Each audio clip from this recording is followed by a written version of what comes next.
El conflicto de los siglos, capítulo 11, la protesta de los príncipes, primera parte. Uno de los testimonios más nobles dados en favor de la Reforma fue la protesta presentada por los príncipes cristianos de Alemania. Ante la Dieta de Spira, el año 1529, el valor, la fe y la entereza de aquellos hombres de Dios aseguraron para las edades futuras la libertad de pensamiento y la libertad de conciencia. Esa protesta dio a la Iglesia reformada el nombre de protestante, y sus principios son la verdadera esencia del protestantismo. Había llegado para la causa de la Reforma un momento sombrío y amenazante. A despecho del edicto de Worms, que colocaba a Lutero fuera de la ley y prohibía enseñar o creer sus doctrinas, la tolerancia religiosa había prevalecido en el imperio. La providencia de Dios había contenido las fuerzas que se oponían a la verdad. Esforzábase Carlos V por aniquilar la Reforma, pero muchas veces al intentar dañarla, se veía obligado a desviar el golpe. Vez tras vez había parecido inevitable la inmediata destrucción de los que se atrevían a oponerse a Roma. Pero en el momento crítico, aparecían los ejércitos de Turquía en las fronteras del Oriente, o bien el rey de Francia o el Papa mismo, celosos de la grandeza del emperador, le hacían la guerra.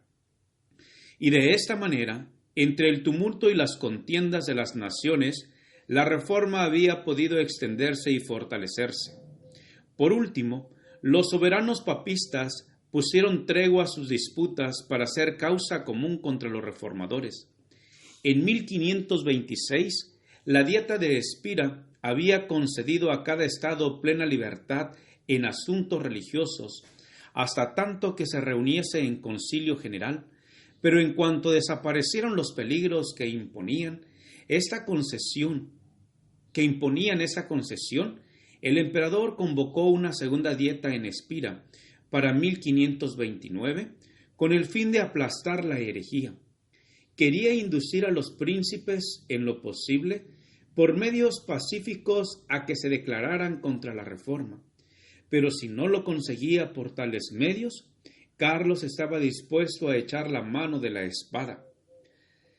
Los papistas se consideraban triunfantes. Se presentaron en gran número en Spira y manifestaron abiertamente sus sentimientos hostiles para con los reformadores y para con todos los que los favorecían. Decía Melanchthon: nosotros somos la escoria y la basura del mundo, mas Dios proveerá para sus pobres hijos y cuidará de ellos.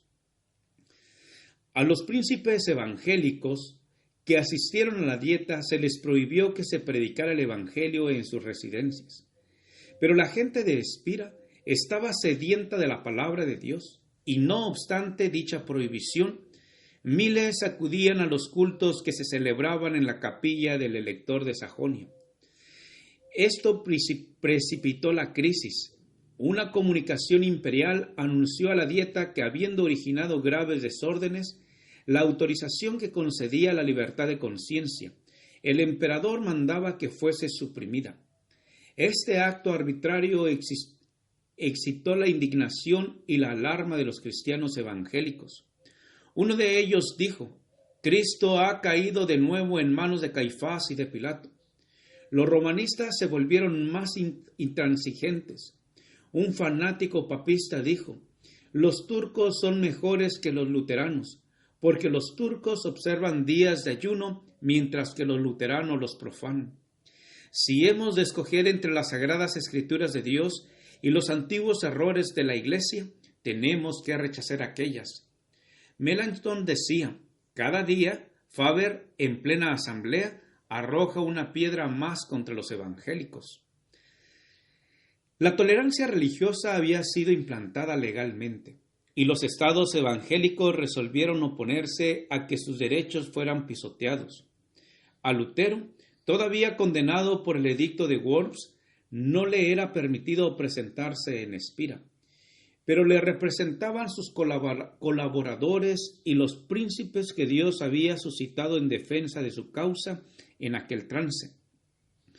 El ilustre Federico de Sajonia, antiguo protector de Lutero, había sido arrebatado por la muerte, pero el duque Juan, su hermano y sucesor, había saludado la reforma con gran gozo, y aunque hombre de paz, no dejó de desplegar gran energía y celo en todo lo que se relacionaba con los intereses de la fe.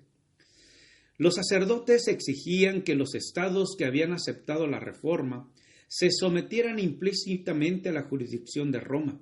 Por su parte, los reformadores reclamaban la libertad que previamente se les había otorgado. No podían consentir en que Roma volviera a tener bajo su dominio los estados que habían recibido con tanto regocijo la palabra de Dios.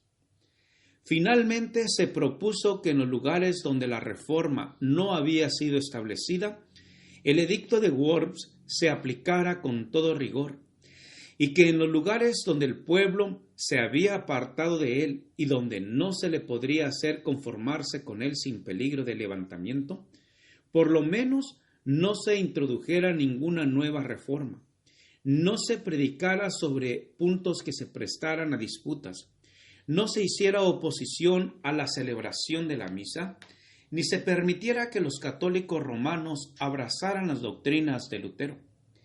La Dieta aprobó esta medida con gran satisfacción de los sacerdotes y prelados del Papa.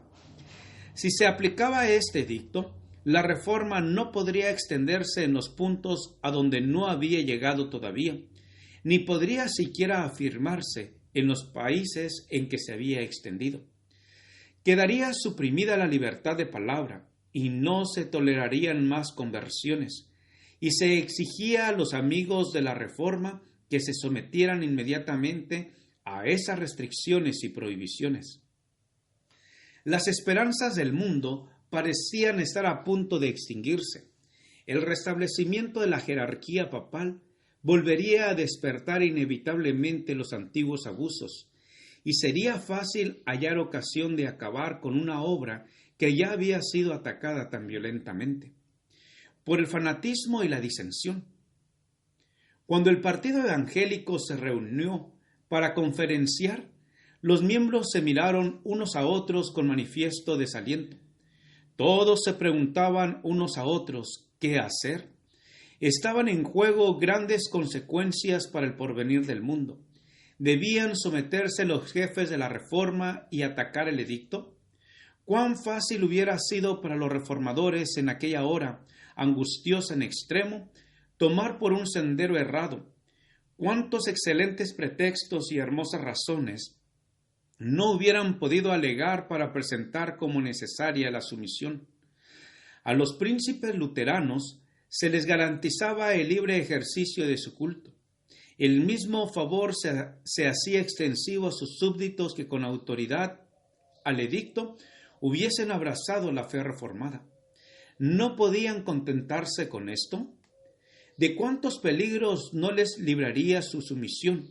¿A cuántos sinsabores y conflictos no les iba a exponer su oposición? ¿Quién sabía qué oportunidades no les traería el porvenir? Abracemos la paz, aceptemos el ramo de olivo que nos brinda Roma y restañemos las heridas de Alemania. Con argumentos como estos hubieran podido los reformadores cohonestar su sumisión y entrar en el sendero que infaliblemente y en tiempo no lejano hubiera dado al traste con la reforma. Gracias por escuchar este audio. Te invito a escuchar el siguiente capítulo. Jehová te bendiga y te guarde. Jehová haga resplandecer su rostro sobre ti y tenga de ti misericordia. Jehová alce sobre ti su rostro y ponga en ti paz. Con aprecio, el pastor Juan Manuel Flores Espinosa.